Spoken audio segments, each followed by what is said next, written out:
सभी साथियों को नमस्कार। आप सभी का मेरे चैनल हिंदी साहित्य सिंधु में हार्दिक स्वागत है। आज आप सभी के समक्ष मैं एक लोक कथा जिसका नाम है सोन देश की राजकुमारी प्रस्तुत करने जा रही हूँ। आशा है आप सभी को पसंद आएगी। राजा विक्रमादित्य का दरबार लगा हुआ था। सोने से मढ़ी दीवारों पर लाल पन्ने जड़े हुए थे। हीरे मोतियों की झालरें झूल रही थीं। कीमती जवाहर जड़े कामदार सिंहासनों पर दरबारी लोग बैठे थे। सेठ साहूकारों से लेकर मंत्री, सेनापति और पंडित पुरोहित तक। बीच में था ऊंचा राज सिंहासन और उस पर राज सिंहासन पर बैठा था राजा विक्रमादित्य स्वयं। दोनों ओर खड़े दास दासियां चंवर डुला रहे थे। सिर पर सोने का छत्र तना था। लगता था जैसे राजा इंद्र का दरबार लगा हो। उसी समय आ गए भांटों का काम होता था कि वे देश विदेश में घूमें, राजाओं की प्रशंसा करें और इनाम बटोरें।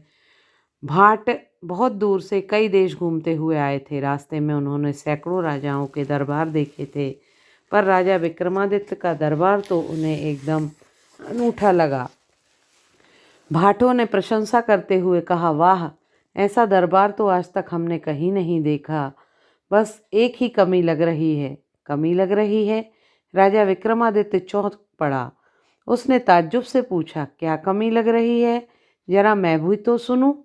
एक भाट ने हाथ जोड़कर कहा, महाराज, आपके यहाँ सब कुछ तो है, पर एक चीज की कमी दिख रही है।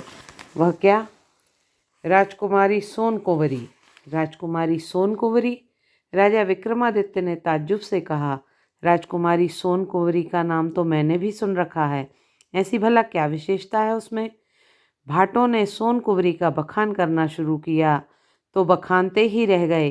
सोने जैसा मचकता हुआ रंग, बादलों की तरह काले काले लंबे केश, हिरणी जैसी ये बड़ी बड़ी आँखें, सुग्गे की चोंच जैसी नाक, कमल की दल की भांति लाल लाल पतले होंठ, हंसनी जैसी चाल। राजा विक्रमादित्य ने सुना तो मोहित हो गया। उसने सोचा, सचमुच जहाँ ऐसी सुंदर राजकुमारी सोन कुंवरी नहीं है, वहाँ मानो कुछ भी नहीं है। जैसे भी होगा, मैं जरूर सोन कुंवरी को रानी बनाकर अपने महल में लाऊंगा। उन्होंने तुरंत ही राजपाट मंत्री को सौंपते हुए कहा, भाटों को इनाम देकर विदा कर दो, मैं सोन कुंवरी को लाने जा रहा हूँ। वह तो बड़ा ही मुश्किल काम है महाराज। दूसरे भाट ने हाथ जोड़कर राजा को रोकते हुए कहा, सोन कुंवरी तो आज तक कोई नहीं पा सका और ना उसे प्राप्त करना संभव ही है। क्यों? भाट ने कहा, महाराज, सोन कुंवरी सोन देश की राजकुमारी है। वह जिस चीज़ को चाहे सोना बना दे। इसलिए सोन देश का राजा सोन कुंवरी को 7 तालों में बंद करके रखता है। अगर कोई सोन कुंवरी का नाम भी ले लेता है तो राजा उसे मरवा डालता है। राजा विक्रमादित्य ने सोचते हुए कहा, अब तो मैंने तय कर लिया है कि जब तक सोन कुंवरी मुझे नहीं मिलेगी मैं वापस नहीं लौटूंगा। और राजा विक्रमादित्य वहाँ से चल दिए। जांचते पूछते पता लगाते नदी पहाड़ लांघते आखिर वह जैसे तैसे सोन देश पहुँच गए। अब उनके सामने समस्या थी कि सोन कुंवरी से मिला कैसे जाए। सोन कुंवरी तो 7 तालों के अंदर बंद थी। हर फाटक पर 7 सिपाही पहरे पर तैनात थे। कोई भीतर जा ही नहीं सकता था।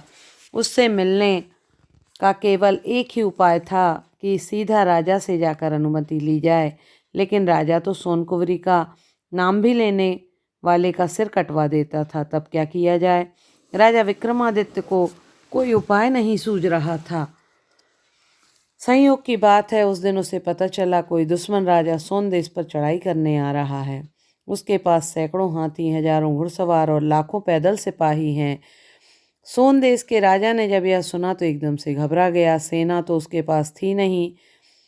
सेना तो उसके पास थी, पर दुश्मन की सेना बहुत बड़ी थी। इतनी बड़ी सेना के आगे सोन देश का राजा टिक नहीं सकता था। उन्होंने तुरंत ही नगर भर में ढिंढोरा पिटवा दिया। जो वीर इस लड़ाई में दुश्मन को हरा देगा उसे राजा की ओर से मुंह मांगा इनाम दिया जाएगा। लोगों ने एक कान से सुना, दूसरे कान से निकाल दिया। कोई एक व्यक्ति दुश्मन तो था नहीं जिसे कुश्ती लड़कर हराया जाता। वहाँ तो पूरी सेना से लड़ने की बात थी। मुँह मांगा इनाम पाने के लालच में कौन मौत के मुंह में जाए। लेकिन राजा विक्रमादित्य ने दिमाग में तुरंत एक विचार कौंधा। सोन कुंवरी को पाने का इससे बढ़िया मौका नहीं मिलने का। वह तुरंत सोन देश के राजा के पास पहुंचा और कहने लगा, महाराज, मैं दुश्मन को हराने की क्षमता रखता हूँ। तुम दुश्मन को हरा सकते हो?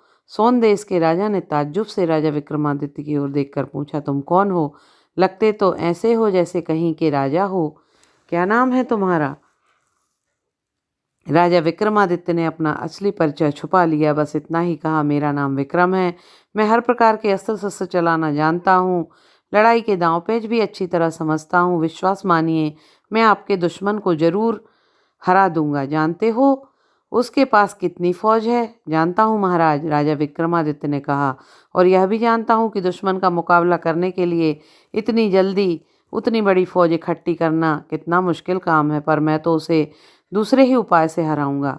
बात ठीक ही थी। राजा भी जानता था कि फौज इकट्ठी करने का अब उपाय करना व्यर्थ है, इसलिए तो वह भी बहुत घबराया हुआ था।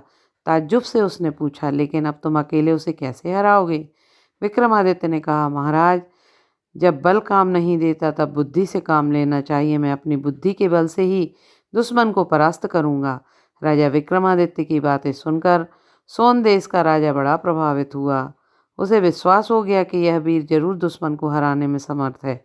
बड़े आदर से उसने अपने पास बिठाकर कहा, अगर किसी तरह तुम दुश्मन को हराने में कामयाब हुए तो मैं वचन देता हूँ, जो भी तुम चाहोगे तुम्हें दिया जाएगा।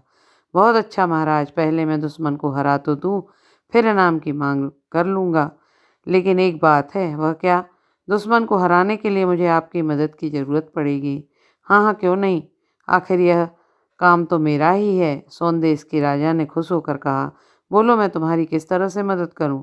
राजा विक्रमादित्य ने कहा, चलिए हम पहले एक बार यह तो दिखाएं कि दुश्मन अपना पड़ाव कहाँ डालता है, फिर आप मेरी बुद्धि का चमत्कार देखिए। सोन देश का राजा तुरंत तैयार हो गया। दोनों रथ पर सवार होकर चल पड़े।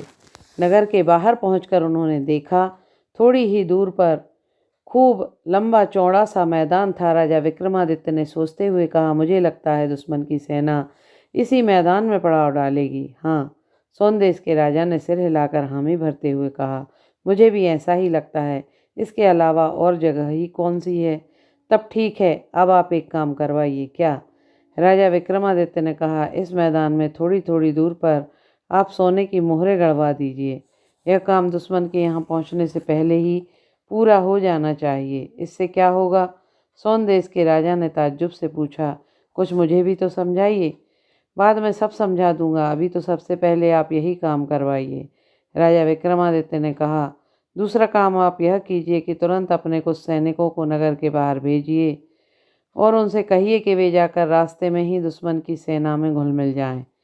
अरे, यह क्या कह रहे हो? ठीक ही कह रहा हूँ महाराज, राजा विक्रमादित्य ने कहा, हमारे सिपाही दुश्मनों से ऐसे मिले मानो हमसे नाराज होकर गए हों और उससे बदला लेने के लिए ही दुश्मन की मदद करना चाहते हों। वे सब भी उन्हीं के साथ आकर मैदान में पड़ाव डाल दें। तब जब मैदान में पड़ाव पड़ जाए तो हमारे वही सिपाही दुश्मन की सेना में यह बात फैला दें कि सोन देश के राजा ने सोने की मोहरें देकर दुश्मन के सेनापति और सिपाहियों को अपने साथ मिला लिया है। अरे वाह! सोन देश के राजा को जब विक्रमादित्य की चाल कुछ समझ में आई, तुरंत खुश होकर कहा, इस पर दुश्मन का राजा पड़ाव में जब खुदाई करवाएगा तो वहाँ उसे मोहरें मिलेंगी। आप यही करना चाहते हैं ना? हाँ महाराज, विक्रमादित्य ने कहा, बस फौरन यह सारा काम पूरा करवा दीजिए। मुझे विश्वास है जीत हमारी ही होगी। सोन देश के राजा ने तुरंत ही वैसा करवा दिया जैसा विक्रमादित्य ने कहा था। मैदान में सैकड़ों जगह मोहरें गड़वा दी गईं। कुछ विश्वासी सैनिक भी नाराज होने का बहाना करके दुश्मन की फौज में जा मिले। तब सोन देश के सिपाही दुश्मन राजा की सेना में आ मिले तो वह बड़ा खुश हुआ। उसने सोचा, मेरे पास तो पहले ही इतनी बड़ी ज़मीन है, इतनी बड़ी सेना है, ऊपर से सोनदेश के सिपाही भी आकर हमसे मिल गए हैं। अब तो मैं अवश्य सोनदेश को जीत कर सोनकुंवरी से विवाह करूँगा, इसमें जरा भी संदेह नहीं। खुशी खुशी वह सेना के साथ मैदान में आ पहुँचा। घोड़ा रोककर दुश्मन राजा ने हुक्म किया, इसी मैदान में पड़ाव डालकर सेना जरा आराम कर ले, सवेरा होते ही हम सोनदेश पर चढ़ाई करेंगे। तुरंत पड़ाव पड़ गया। कुछ सिपाही हाथी घोड़े के चारे का पानी का इंतजाम करने में लग गए, कुछ सिपाही सेना के खाने पीने का इंतजाम करने लगे और राजा अपने डेरे में ही मखमली गद्दों पर पड़ा सोनदेश को जीतने और सोनकुंवरी से ब्याह करने की बात सोच सोचकर अपने मन में खुश होकर फूला नहीं समा रहा था। अभी आधी रात भी नहीं बीती थी कि एकाएक राता की नींद उचट गई। उसे लगा डेरे के बाहर खड़े 2-4 लोग आपस में बातें कर रहे हैं। वह कान लगाकर सुनने लगा। एक आदमी कह रहा था, भाई जान बचानी हो तो जल्दी यहाँ से भाग चलो। दूसरे आदमी ने कहा, क्यों? पहले आदमी ने जवाब दिया, सोनदेश के राजा ने हमारे सेनापति और बहुत से सिपाहियों को मोहरे की घूस देकर अपनी ओर मिला लिया है।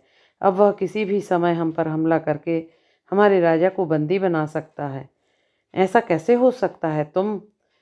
दूसरे आदमी की बात काटते हुए तीसरे व्यक्ति ने कहा, सब कुछ हो सकता है भाई। मैंने आज ही अपनी आंखों से देखा है, सेनापति स्वयं सोनदेश के राजा से मोहरे लेकर अपने डेरे में गाड़ रहे थे। और भी बहुत से सिपाहियों ने मोहरे छिपाकर जमीन में गाड़ रखी हैं। जब हमारे राजा बंदी बना लिए जाएंगे तब लोग उन मोहरों को निकाल कर अपने अपने घर लौट जाएंगे। दुश्मन राजा ने यह सुना तो सन्न रह गया। उसने गरज कर आवाज़ दी, कौन है बाहर? लेकिन बाहर से कोई उत्तर नहीं मिला। दुश्मन देश राजा ने जल्दी से बाहर निकल कर देखा, पर वहाँ उसे कोई नहीं दिखाई दिया।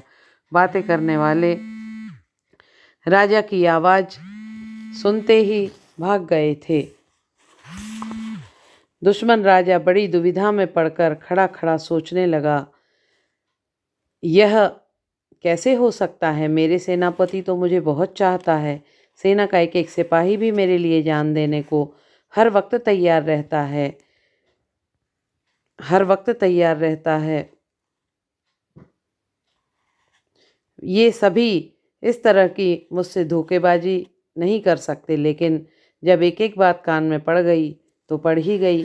कोई शक हो जाए तो जल्दी ही दिमाग से नहीं मिटता। दुश्मन राजा ने सोचा, असलियत का पता लगाना चाहिए। तुरंत सेनापति के डेरे की ओर चल दिए। डेरे के पास उसे एक जगह की मिट्टी कुछ भुरभुरी सी लगी, जैसे कुछ ही समय पहले खोदी गई थी। राजा को शक हुआ। उसने स्वयं उस जगह बैठकर खोदना शुरू किया तो देखता क्या है, वहाँ सचमुच सोनदेश की मोहरें गड़ी हुई हैं। अब तो दुश्मन राजा के हाथ पांव कांपने लगे। उसने और भी कई जगहों की खुदाई की। सोनदेश के राजा ने जगह जगह पर मुड़वें तो गड़वा ही रखी थी, सो हर खोदी गई जगह में उसे मोहरें मिली। राजा को और तो कुछ सूझा नहीं। वह तुरंत घोड़े पर सवार हुआ और अपनी जान बचाने के लिए वहाँ से भाग खड़ा हुआ। पहरेदारों ने जब अपने राजा को अकस्मात इस तरह भागते देखा तो उन्होंने समझा शायद दुश्मन ने हमला कर दिया है। फिर क्या था, वे भी चीखते चिल्लाते अपनी जान बचाने के लिए भाग खड़े हुए। शोरगुल सुनकर पूरी सेना ही जाग गई। सबने देखा कि राजा भाग रहा है, सिपाही पहरेदार भी भाग रहे। बस सारी सेना में हड़बड़ी मच गई और जिसको जिधर राह मिली वह उसी ओर भाग चला। राजा विक्रमादित्य ने सोनदेश के सिपाहियों को पहले से ही समझा रखा था। उन्होंने जब दुश्मन की सेना को यूं भागते देखा तो तुरंत उन्होंने भी पीछे से हमला बोल दिया। बस फिर क्या था, दुश्मन के सिपाहियों के हाथ पांव और सिर कट-कट कर धरती पर उछलने लगे। जगह जगह खून की धाराएं बहने लगीं। अब तो दुश्मन की सेना को दिन में भी तारे दिखाई देने लगे। वह अपनी जान बचाने के लिए और तेज भागी। उधर दुश्मन राजा को विश्वास हो गया, सचमुच मेरी सेना मोहरे लेकर सोनदेश के राजा से मिल चुकी है और अब मुझे पकड़ने के लिए मेरी ओर भागी आ रही है। उसने अपने घोड़े को एड़ लगाई और घोड़े को और तेजी से दौड़ा दिया। नतीजा यह हुआ, बिना लड़ाई लड़े ही विजय श्री विक्रमादित्य के हाथ थी। सवेरा होने पर सोनदेश के राजा ने देखा तो दुश्मन का एक भी सिपाही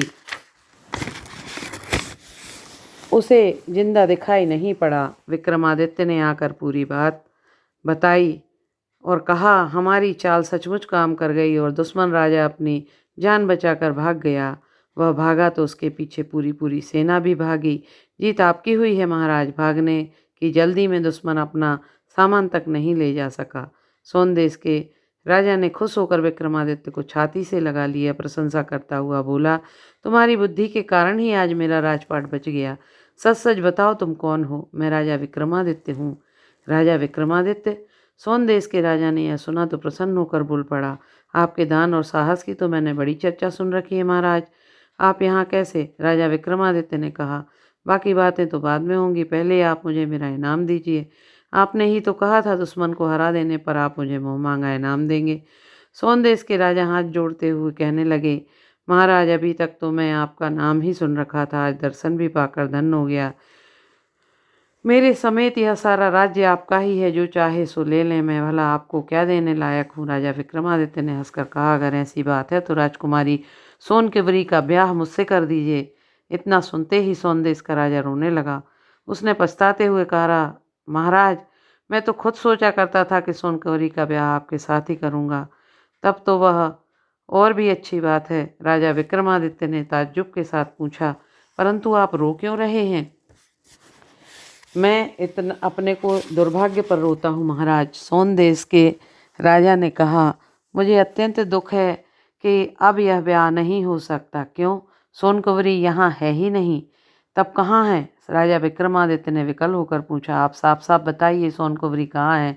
मैं उसी से ब्याह करने के लिए जगह जगह भटक कर यहाँ तक पहुँचा हूँ। आप तुरंत उसका अता पता बताइए, जिससे मैं अपने उद्देश्य में सफल हो सकूं। सोन देश के राजा ने कहा, उसका अता पता तो मैं नहीं जानता महाराज। असल में गलती मेरी है। सोनकुंवरी की सुंदरता देखकर हजारों लोग उससे ब्याह करने के लिए ललचाया करते थे। मैंने सोचा कहीं कोई उस पर जादू वादू न कर दे, इसलिए उसे 7 तालों के अंदर बंद रखता था। तो क्या वह 7 तालों के भीतर से गायब हो गई? नहीं महाराज, हुआ यह कि भीतर रहते रहते जब वह ऊब गई तो एक दिन खुली हवा में बाहर निकलने की जिद करने लगी। मैंने उसे बहुत समझाया पर वह अपनी हट पर अड़ी रही। मुझे भी गुस्सा आ गया। मैंने गुस्से में उसे महल से बाहर निकाल कर अंदर से दरवाज़ा बंद कर दिया। लोग सोनकुंवरी की ताक में रहते ही थे। उस समय भी एक यति महल के आसपास इसी चक्कर में घूम रहा था। यूं ही मैंने सोनकुंवरी को बाहर धकेला, त्यों ही वह राजकुमारी को लेकर उड़ गया। मैंने बहुत खोज कराई पर कुछ पता नहीं चला। आखिर क्या करता? दुख के मारे सारा माथा पीट कर रह गया। अब तो इस बात को भी कई साल हो चुके हैं। राजा विक्रमादित्य को सुनकर बहुत दुख हुआ, पर उसने साहस नहीं छोड़ा। बोला, मैं जब सोनकुंवरी से ब्याह करने का संकल्प लेकर निकला हूँ तो उसे ब्याह कर ही लौटूंगा। मैं उसकी खोज करने जा रहा हूँ। हाँ, एक बात और बताइए, मैंने सुना कि सोनकुंवरी का नाम भी लेने वाले को आप मरवा डालते हैं, ऐसा क्यों? महाराज, यह तो सब जानते हैं कि मैं सोनकुंवरी को बहुत प्यार करता हूँ।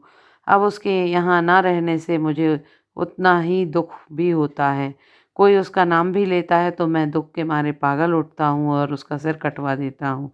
बस, राजा विक्रमादित्य ने कहा, तो आगे से आप किसी को मत मरवाइएगा। मैं सोनकुंवरी की खोज करने जा रहा हूँ, उसे साथ लेकर ही लौटूंगा। क्या आप बता सकते हैं कि यति उसको लेकर किस ओर उड़ा था? पूरब की ओर। राजा विक्रमादित्य सोन देश के राजा से विदा होकर पूरब की ओर चल पड़ा। चलते चलते उसे कई महीने हो गए। न कहीं सोनकुंवरी का पता चला, न किसी यति का। दिन भर राजा विक्रमादित्य उन दोनों की खोज में चलता रहता। जहाँ रात पड़ती रुककर विश्राम कर लेता। एक दिन की बात है, दोपहर का समय था। राजा चलते चलते बहुत थक चुका था। आसमान में सूरज आग के गोले की तरह दहक रहा था। नीचे धरती गरम तवे जैसी धधक रही थी। थकान और गर्मी से व्याकुल राजा विक्रमादित्य एक जगह बैठकर सुस्ताने लगा। थोड़ी देर बाद उसने ध्यान दिया, पास ही एक बड़ा सा पेड़ है। उस पेड़ पर एक बंदरिया बार बार चढ़ उतर रही है। राजा विक्रमादित्य को बड़ा अजीब सा लगा। वह कुछ समझ ही नहीं पाया, बंदरिया बार बार पेड़ पर क्यों चढ़ उतर रही है। उसी समय उसे एक तेज गड़गड़ाहट सुनाई पड़ी। राजा विक्रमादित्य ने चौंक कर इधर उधर आंख दौड़ाई तो क्या देखता है, 2 बड़े बड़े डरावने दैत्य उसी ओर सरपट दौड़े आ रहे हैं। उनके कंधों पर एक यति बैठा है। उन दैत्यों के सांस लेने की वजह से जोर जोर की गड़गड़ाहट की आवाज़ आ रही है। राजा विक्रमादित्य ने सोचा, ये लोग पता नहीं कौन हैं, पता नहीं कहाँ जा रहे हैं। बिना मतलब इनके सामने पड़ना ठीक नहीं है। वह उठकर पास ही एक पेड़ के पीछे छिप गया और चुपचाप उन्हें देखने लगा। थोड़ी देर में दौड़ते हुए दोनों दैत्य एकदम पास आ गए। बंदरिया वाले पेड़ के पास पहुंचकर वे रुक गए और यति के कंधों से उतार दिया। यति के उतरते ही दैत्य उड़नछू हो गए। इसके बाद यति ने उस बंदरिया को पकड़ लिया और पेड़ पर चढ़ गया। पेड़ पर 2-3 तरह के फल लगे हुए थे, लाल और पीले रंग के। यति ने लाल रंग का एक फल तोड़कर बंदरिया को खिला दिया। फल खाते ही जैसे जादू हुआ, बंदरिया देखते ही देखते एक सुंदर कन्या के रूप में बदल गई। राजा विक्रमादित्य ने उसकी सुंदरता देखी तो देखता रह गया, लेकिन यति बड़ा निर्दयी था। उसने कड़क कर कहा, राजकुमारी, मेरे पाँव दबाओ, मैं सोऊंगा, और स्वयं टहनियों का सहारा लेकर वहीं लेट गया। राजकुमारी पाँव दबाने लगी और यति सो गया। सांझ को यति फिर उठा। इस बार उसने एक पीला फल राजकुमारी को खिलाया। देखते ही देखते राजकुमारी फिर बंदरिया बन गई। यति पेड़ से उतरकर पुनः घूमने चला गया। राजा विक्रमादित्य तो मौके की तलाश में था ही। जैसे ही यति गया, वह भी पेड़ के आड़ से बाहर निकल आया। उसने तुरंत पेड़ पर चढ़कर लाल रंग का एक फल तोड़ा और बंदरिया को खिला दिया। बंदरिया ने फिर राजकुमारी का रूप धारण कर लिया।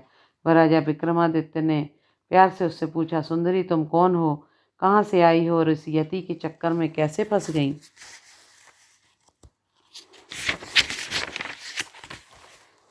राजकुमारी ने कहा, मैं सोन देश की राजकुमारी सोनकुंवरी हूँ। सोनकुंवरी? राजकुमारी की सुंदरता पर तो राजा पहले ही मोहित हो चुका था। अब तो उसने सुना कि यही सोनकुंवरी है तो खुश होकर बोल उठा, मेरी मेहनत सफल हो गई, आखिर तो मुझे मिल ही गई। राजकुमारी ने ताज्जुब से पूछा, तुम कौन हो और यहाँ कैसे पहुँचे? राजा विक्रमादित्य ने पूरी बात बताते हुए कहा, मैं कब से तुम्हारी ही खोज में भटक रहा हूँ। अब मैं तुम्हें रानी बनाकर यहाँ से अपने नगर को ले चलूँगा। सोनकुंवरी ने उदास होकर कहा, यहाँ से मेरा छुटकारा कभी नहीं हो सकता राजा। यति बड़ा ही दुष्ट है, सैकड़ों दैत्य और दानव उसके बस में हैं। यह उड़ना भी जानता है। मैं कहीं भी रहूँगी, यह मुझे खोजता खोजता वहाँ पहुँच जाएगा। बल्कि तुम यहाँ से तुरंत भाग जाओ। अगर यति को कहीं पता चल गया तो वह दैत्यों से तुम्हें भी मरवा डालेगा। उस दुष्ट को आगे तुम्हारी कोई वीरता नहीं चल सकती। वह तो मैं भी जानता हूँ सोनकुंवरी, लेकिन मनुष्य को कभी धैर्य नहीं छोड़ना चाहिए। तुम तो साहस से काम लो। अब तो तुम्हें इस नीच के शिकंजे से छुड़ाए बिना मैं नहीं लौटूंगा। नहीं नहीं राजा, मेरे लिए अपने को संकट में मत डालो। राजकुमारी की बात बीच में ही काटकर राजा विक्रमादित्य ने कहा, तुम सिर्फ इतना ही करो, इस दुष्ट यति से किसी तरह यह पूछ लो कि उसका प्राण कहाँ रहता है। राजकुमारी ने चिंतित होकर कहा, लेकिन भला यह कैसी बात मुझे बताएगा ही क्यों? राजा विक्रमादित्य ने कहा, यह कौन सा मुश्किल काम है, केवल चतुराई चाहिए। किसी तरह से भी उसे प्रसन्न कर लो, फिर बातों बातों में उससे पूछ लो। दूसरी बार यति जब आए तो राजकुमारी सोनकुंवरी ने उसकी बहुत सेवा की, ऐसे मीठे मीठे बातें की कि वह खुश हो गया और एक दिन सोनकुंवरी से हंस हंस कर बातें करने लगा। सोनकुंवरी ने मौका देखकर इठलाते हुए पूछा, क्यों जी, तुम्हारे प्राण कहाँ बसते हैं? यति बड़ा दुष्ट था, वह अपने प्राण को बहुत छिपा कर रखता था। भला इतनी आसानी से कैसे बताता? लेकिन सोनकुंवरी ने भी पता करने की ठान रखी थी। उसने प्यार जताते हुए कहा, देखो जी, मैं तुम्हें कितना प्यार करती हूँ। तुम हरदम इधर उधर घूमते रहते हो, जब तक लौट नहीं आते तब तक मुझे तुम्हारी बहुत ही चिंता सताए रहती है। मुझे डर है कहीं किसी ने तुम्हें मार डाला तो मैं किसके सहारे जीऊँगी। इसलिए अगर तुम अपने प्राण का पता बता दो तो मैं हरदम उसकी देखरेख करती रहूँगी।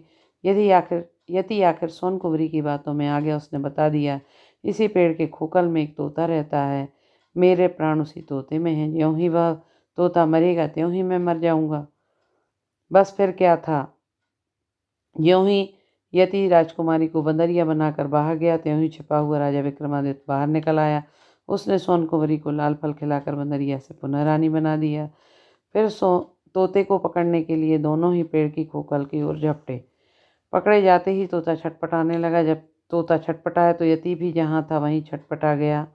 उस दिन उसने जान लिया कि वह संकट में फंस गया है। बस वह तुरंत पेड़ की ओर दौड़ पड़ा। राजा ने दूर से ही यति को आते देखा, तुरंत अपने तोते की एक टांग तोड़ दी। उधर यति की दोनों टांगें टूट गई। अब तो यति बहुत घबराया। पकड़े जाते ही तोता छटपटाने लगा और जब तोता छटपटाया तो यति भी जहाँ था वहाँ छटपटा उठा। उसने जान लिया वह संकट में फंस गया है। बस वह तुरंत पेड़ की ओर दौड़ पड़ा। राजा ने दूर से यति को आते देखा तो तुरंत उसने तोते की एक टांग तोड़ दी। उधर यति की दोनों टांगें टूट गई। अब तो यति बहुत घबराया। उसने ज्यों ही अपने दैत्यों को बुलाना चाहा, त्यों ही राजा विक्रमादित्य ने तोते की चोंच मरोड़ दी। इससे यति का मुंह भी टूट गया। फिर तो राजा ने तोते की दूसरी टांग तोड़ दी। इससे यति के दोनों हाथ भी टूट गए और जमीन पर गिरकर तड़पने लगा। जब यति पूरी तरह विवश हो गया तब राजा विक्रमादित्य ने उसके पास जाकर कहा, अब तुम मुझे और सोनकुंवरी को तुरंत मेरे राज्य में पहुंचा दो, अगर नहीं पहुंचाओगे तो मैं तुम्हें अभी मार डालूंगा। यति ने सोचा, ठीक ही तो है, इन दोनों से बदला लेने का तब मुझे अच्छा अवसर मिल जाएगा। इन्हें पीठ पर बैठा कर जब मैं उड़कर खूब ऊंचाई पर पहुंच जाऊंगा तो मैं वहां से नीचे गिराकर इन्हें मार डालूंगा। लेकिन राजा भी कोई कच्ची गोलियां नहीं खेला था, वह पूरी तरह सावधान था। यति की पीठ पर बैठने से पहले उसने तोते का गला पकड़ लिया और यति से कहा, अगर तुमने रास्ते में कोई चालबाजी की तो तुरंत तेरा गला दबा दूंगा। यति बेबस हो गया। उसने राजा विक्रमादित्य और रानी सोनकुंवरी को अपनी पीठ पर बैठा लिया और उड़कर सीधा राजा विक्रमादित्य के राज में पहुंचा दिया। राजा विक्रमादित्य जानता था ऐसे दुष्ट और पापी यति को जिंदा नहीं छोड़ना चाहिए, क्योंकि उससे बदला लेने के लिए हमेशा मौके की तलाश में रहेगा या फिर अपने दुष्ट साहसी लोगों को समय पर सताना शुरू कर देगा। अपने देश में पहुंचते ही राजा विक्रमादित्य ने तलवार से तोते का गला काट दिया। तोते के मरते ही यति भी वहीं ढेर हो गया। राजा विक्रमादित्य ने बड़े ठाट बाट के साथ सोनकुंवरी के साथ ब्याह रचाया और सुखपूर्वक राज्य करने लगा। तो यह थी आज की कहानी। आपको ज़रूर पसंद आई होगी। मेरे चैनल को लाइक और सब्सक्राइब करें। बहुत बहुत धन्यवाद।